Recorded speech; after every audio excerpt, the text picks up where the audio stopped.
So, pili tayo kasi free. Preview. Ito, preview. Pwede mo i-move. Pwede mo i-zoom.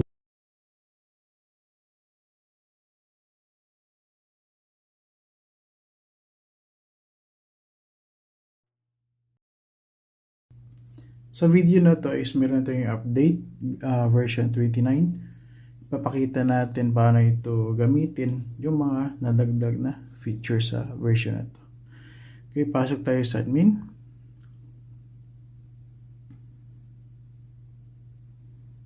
Okay, kung magino nga nakikita ditong update, working na ito for version 28. So version 28 and higher na version, pwede mag-update through online updater natin. Okay, update tayo. So ang gamit ko palang cellphone is Realme Note 70. So nandito na yung change log. Click na yung update. At hintayin matapos yung pag-update.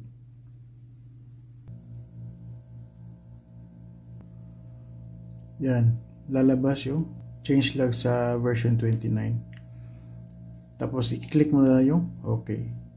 So be sure may internet. Lagyan naman ng mas mataas na bandwidth sa admin lang para mas mabilis yung update. So depende sa internet nyo rin at saka kung anong nakalagay na speed per user. Okay? So check natin kung ano mga nabago. So kung nag-update ka, hindi mo na kailangan mag-reset or uninstall ng mga app. So walang mababago sa settings kung nag-update ka lang. Ganun pa rin yung mga settings niya. Hindi nagalaw. Pero may nadagdag. So check natin. Click settings. So ito yung mga mga changes kung makita niyo sa mismong design sa settings. Okay, click natin yung isa-isa. Customer UI.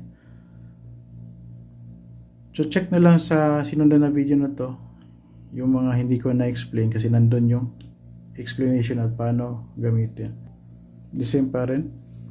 So wallpaper. So meron na siyang wallpaper. So papakita natin mamaya kung paano gamitin yan. Pwede ka rin mag-upload ng wallpaper na gusto mo. Pwede mo mukha mo. Pwede yan dyan. I-add lang. So yan yung na-add. Balikan lang natin mamaya yan. So ganun pa rin sa icon. Standby mode. So mayroong nadagdag. Ito yung nadagdag niya. Number 1 is pwede mo i-enable based kung ilang gusto mo off screen or mag-sleep yung phone mo para makapahinga. So halimbawa seconds or 1 minute. So try natin para ano nyo. So pwede nyo rin i-customize ganyan. So try muna natin sa seconds lang. Ganyan. Try natin sa seconds. Lagaw tayo.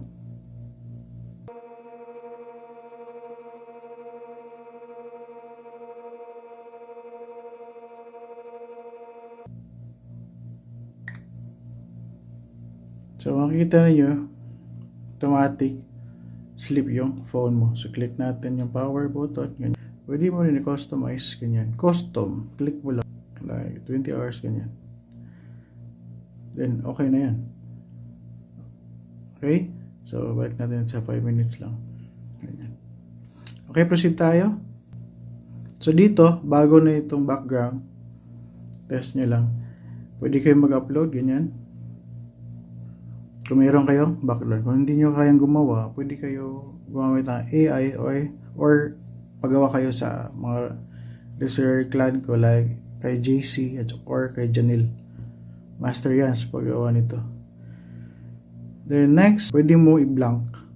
Ganyan. Pwede mo i-blank.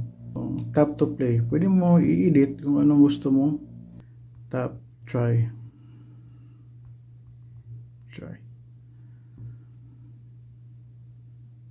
Then, tapos design. Pwede ka makapili ng design. Ganyan. Dito, the same din. Color, pwede. Ganyan. Then ito yung maganda, may siyang preview, ganyan. So pwede mo ganun. Yung preview, pwede mo rin i-zoom, ganyan. Gusto mo i-zoom. Then tapos click mo lang sa ganyan. para mag-out. Then, okay na yan.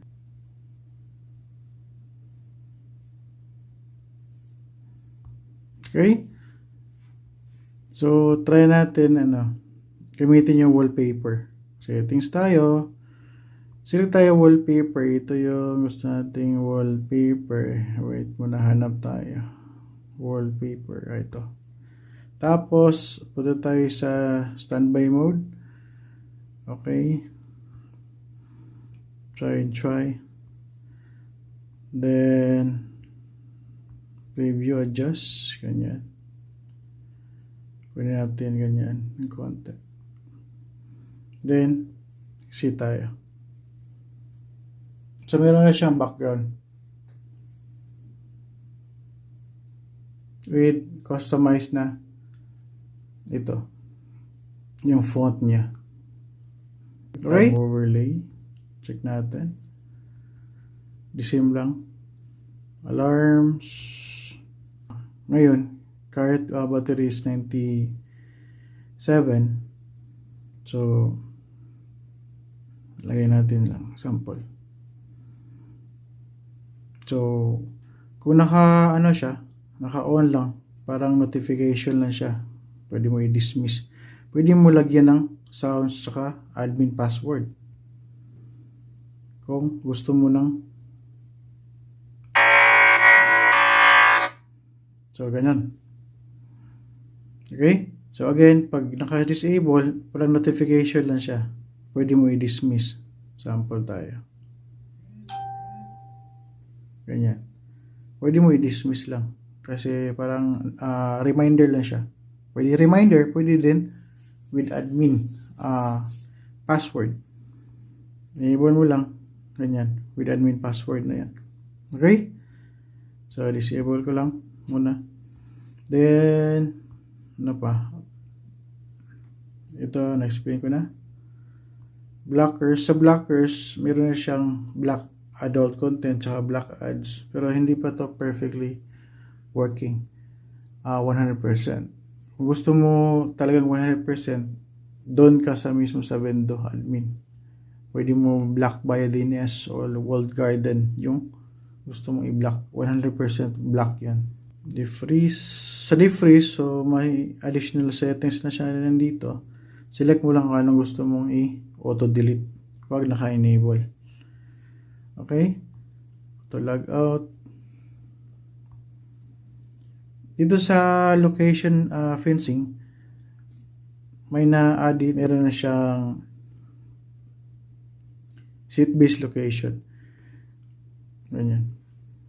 So, dito, meaning, hindi ito nagbe-base sa kung saan nakalagay yung main Vendo mo or sub or AP.